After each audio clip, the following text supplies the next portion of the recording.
without trying to sound too philosophical, we can often not recognise opportunity in life and often not really sort of appreciate when we've got it good.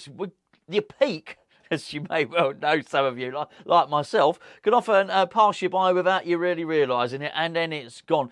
And for regular watchers of this channel, you might remember my words on Jesse Lingard when he left to go back to Man United. He'd just had his loan spell with us, and it was maybe starting to become evident that he wouldn't sign with us. Maybe he was going to go back and weigh up his options.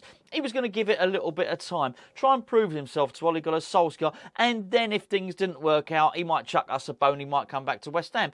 I said at the time that Jesse may well, when he's old and grey, reflect back on his time at West Ham and think, that was it. That was when I was at my best. When he's doing his interview with whoever, and they ask, what was the pinnacle of your career? He may well point back and say, well, probably the pinnacle of my career was representing England. When was I in my best form? When was I at best as a footballer? It was then at West Ham. Loads of goals, loads of assists in 16 games or whatever it is. Doesn't matter what the numbers are. It was very, very impressive. I just don't think he recognised it. And then he dillied, he dallied, he delayed. And, well, look at where he is now. He got neither. He didn't come back to West Ham, didn't play European football, didn't get what he wanted at Man United, didn't get a contract he wanted, and ends up at Nottingham Forest now on a one-year deal. And I wonder this about David Moyes. I think this is as good as David Moyes has got it. I think this is his opportunity.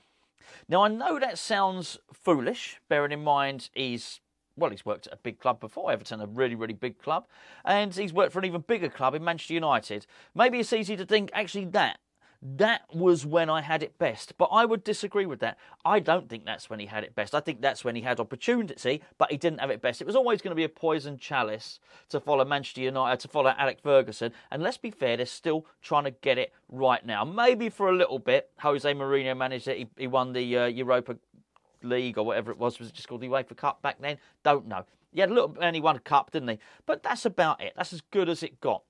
But actually, for David Moyes, the real pinnacle of what he wants to do, basically have a project to build something to get big funds, is now.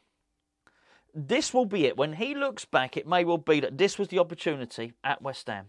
I had let's call West Ham a medium-sized club who are looking to try and become bigger. We'd transformed and gone from a 34,000 seater stadium at Upton Park, gone to Stratford, that expanded it from 60, 62 up to 66,000, European football and a budget to match. David Moyes at West Ham United could have footballers on over 100 grand a week, not just in this stint, in his first stint he turned up, he had Chicharito there. I think Chicharito was on close to £140,000 a week.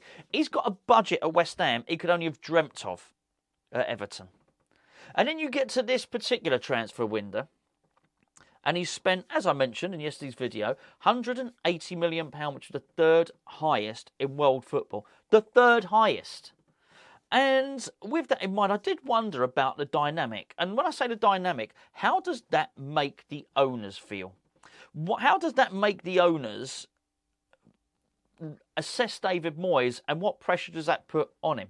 Now, they've been very quick to leak that David Moyes is actually quite safe. That actually he's the best man for the job. He's spent lots of money. I read you that. Well, read you that. It wasn't really a quote, but I read you the leak yesterday. But I think that only tells a part of the story, because that's a leak from one person at the club. And as we know, we've actually got new board members now. And there's this whole other dynamic of Kretinsky there, which is something I really do want to explore and have a look at. But before I do on that, I've got a comment. Thank you so much for all your comments yesterday, by the way. I could have done a whole video on them, but, you know, such is the nature of West Ham at the moment. This is, we've got another game. We'll have the Blackburn game coming up. Then there'll be something else. We've got Leicester game. We've got plenty of time for comments and chit-chat during the World Cup. So we'll deal with it then. So I could have gone through, I could have found 50 comments. There are loads over the last few days. As I say, people are, well, naturally, people are trying to, it's a bit of therapy, isn't it? Posting your comment in a chat with fellow West Ham fans. I'm going to pop this one out from BMAC. Now, I just really liked this. I thought it was really good, and I thought it was really perceptive. BMAC said, hopefully I'll pop the thing up on screen. He said, I feel transported back to Pellegrini's final throws the last few weeks. And it also looks the same dynamic as the Villa team showed when Gerrard was still in charge. Villa now look more dynamic, more free-flowing.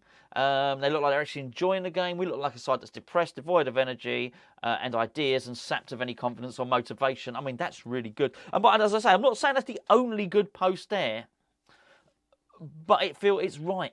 I think I think it's perceptive. It does feel the same as like the end of Pellegrini's reign. And I would also suggest maybe a little bit the end of Bilic's as well. Because there is a perception there that he has lost the dressing room. Now, I don't know whether that's true or not. But I have seen it before. I've actually seen it before, even very recently with Steven Gerrard. I can't remember the game because I'm not an Aston Villa fan. I don't have an encyclopedic knowledge of it. But I remember Steven Gerrard coming under pressure in the press, people saying the team weren't playing for him, and then they won a game.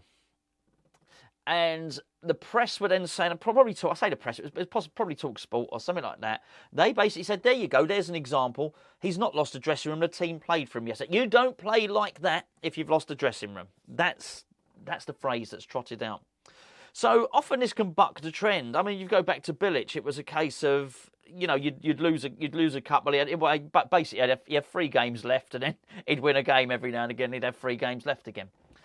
And I do look at the team now and think it's like B-Max said, they look depressed. They do look devoid of energy. They do look devoid of ideas. There's no confidence. They look unmotivated.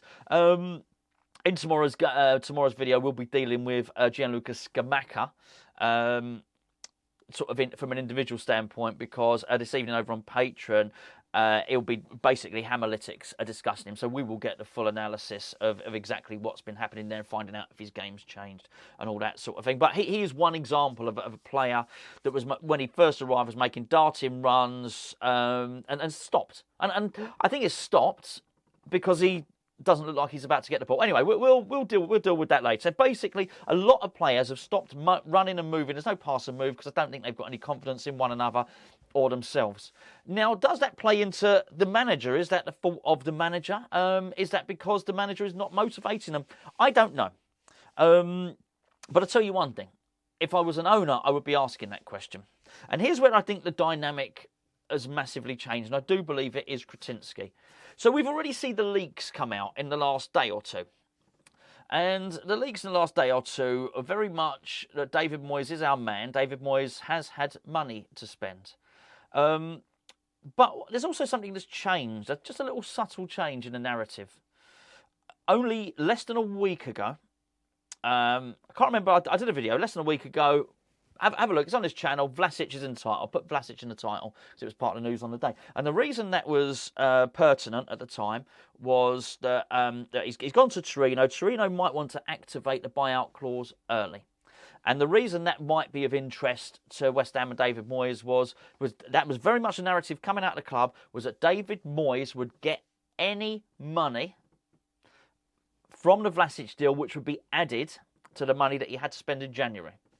It was clear as day. That was very much what was said. Now you look at the stories coming out. There's no money to spend in January. That's changed in a week. So on the one hand, you're getting a message from the board that David Moyes is our man. He's the person to dig us out of relegation. But it's also changed. Well, there's no money. We're not giving him any money. Also, as I mentioned yesterday, the value of the money is increasing. So there's some information. I'm not saying misinformation being given out, but you can sometimes read a lot into this stuff. And I do wonder if, for so long, somebody like David Suller has been used to making the choices and making the decisions. But then you deal with Daniel Kretinsky, and something very, very different is going on there. Because Daniel Kretinsky has taken his mate from, I think it's Chase Morgan Stanley. I might have that wrong. I'm pretty sure it is. But one of the big American finance corporations, and he's put him on West Ham's board. And you don't do that if you do not have a massive financial interest in a company. You don't put your most trusted lieutenant in charge of that company, or certainly in a major housekeeping role in the boardroom. And I also, as I understand it, Kretinsky is trying to move some of his power base in Sparta Prague. I'm not saying he's I'm not going to use the old phrase of moving your chairs around on the Titanic. It's not that, but he's having a little shuffle, if you pardon the expression. And it appears that he's taken a little bit more interest in what's going on at West Ham. And here's my point: if that's happening, what's he make of the situation at the moment? What's he make of David Moyes? Is he asking a question? Is he saying, has he lost the dressing room? He would definitely be asking the question, because you would, by the way, if you had bought a massive stake in a club for that much money and also put some money forward for transfers, you would be asking, and you'd be asking the people that have been in charge for over 10 years, what's going on here? Why is this happening? And what can we do to rectify it? It would be financial mismanagement if you didn't try and rectify it and you didn't try and sort it out. Now, there's either one or two, well, as I say one or two, there's not one or two things, any number of things. But in my simplistic mind, there's one of a very few choice things that's happened here. I suspect David Sullivan has come out as somebody that's probably entrenched in his ways of dealing with a club and being, even though, look, it's been Gold, Sullivan and Brady, let's be fair, David Sullivan has been relatively omnipotent in that club for some time, and he's used to making decisions, he's used to making a call, so it would not surprise me. David Sullivan's come out and thought, you know what, I'm going to do this little press release now or whatever, I'm going to leak it to my favoured journalists and whatnot, that David Moyes is safe. But it also wouldn't be surprised if he's only reflective and speaking of himself. Do not be surprised if the leaks you're hearing are not the thoughts of Kretinsky, are not the thoughts of I don't know the guy's name. Sorry, I don't know the guy's name, but the guy I've just alluded to, just referred to, shouldn't I? He's part of the West Ham board. But let's be fair, those board members have changed quite a lot over the last 12 months. When they have their next board meeting, and I would imagine, I wouldn't be surprised, if it was me, there'd be one reconvened or convened for now, right now. I mean, I'd have met today, probably just over Zoom call. But if that had happened, and I'd look at the relegation situation, I'd look at how many games are left, I would look at my investment, and I would be having an emergency meeting now. That's what I'd be doing. So I don't think David Moyes is as safe as the statement makes out. And as I said, I do think there are little imperfections in that statement, which slightly tell a different story. But that's me. I always look for a sort of deeper meaning in that sort of stuff anyway. Often what's unsaid speaks volumes as well. But that's the question I would be asking. Has David Moyes lost the team? That's what I'd be asking as one of the owners. And what are you going to do if you want to know that information? Is Kretinsky going to ask Sullivan? Is Sullivan then going to ask Brady? I'll tell you what'll happen is some of the players will be asked. And it won't take long for the whispers to go around and the whispers to get back. Now, I don't know. And I do think it's very, very different. Here's the question. Do the players like David Moyes? And has he lost the dressing room? Well, the answer could be yes to both. They could like him but not think he's particularly competent. I'm damn sure everybody liked Bilic right up until the point he went. But you can see the level of frustration with the players playing within the team. And I got asked a lot in the comments yesterday about a few people were saying, so who replaces him, Gonzo? And the question was being asked like I had the answer. And two things on that. Number one, I feel bad about it. I like him. I feel awkward. I just don't feel he has the answers to the current situation. I suspect he's lost the dressing room. Those are my opinions. But I'm just because I've said that doesn't mean I want to go around and do a ton of videos about this guy should replace Moyes, this guy should replace Moyes, sack Moyes. I'm trying to fall short of saying that because I do feel it's probably slightly disruptive. I don't want to stir the pot any more than it already does. And I feel bad for him because I wanted him to succeed. I've lost belief now, and that's the truth of the matter. I also think nothing will happen before the Leicester game.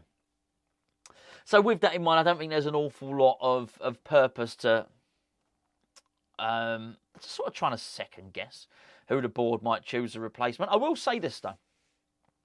I would be very surprised, and again it would be negligence or mismanagement if the board haven't highlighted who comes in next, if you hadn't had those conversations.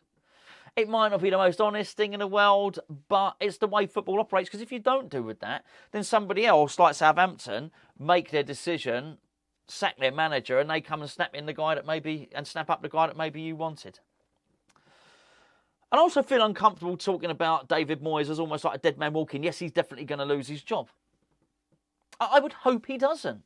The preference for me would be for him to sort of realise the error of his ways.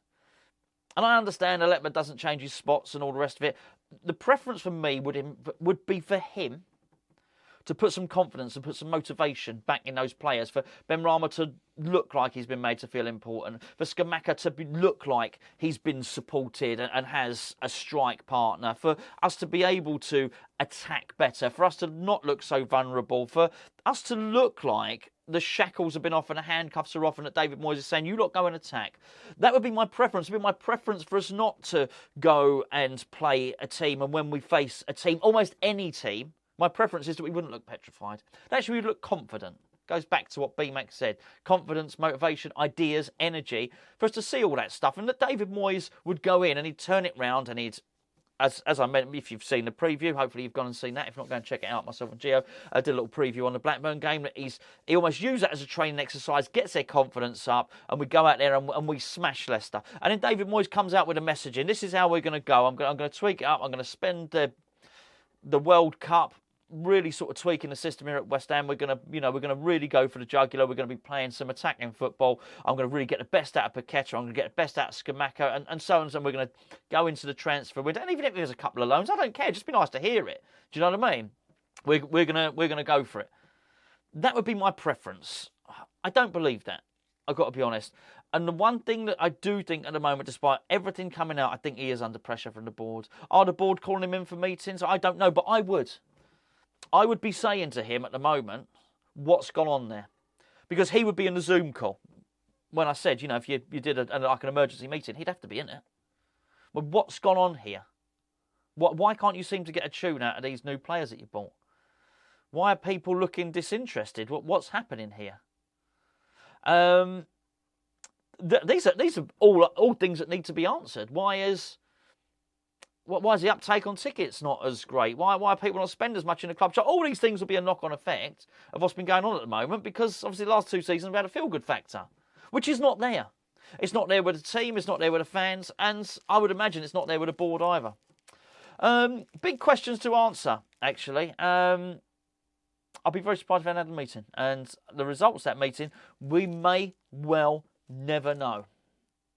But I do think that David Moyes is on a far shorter time frame than some of the stories would have us believe.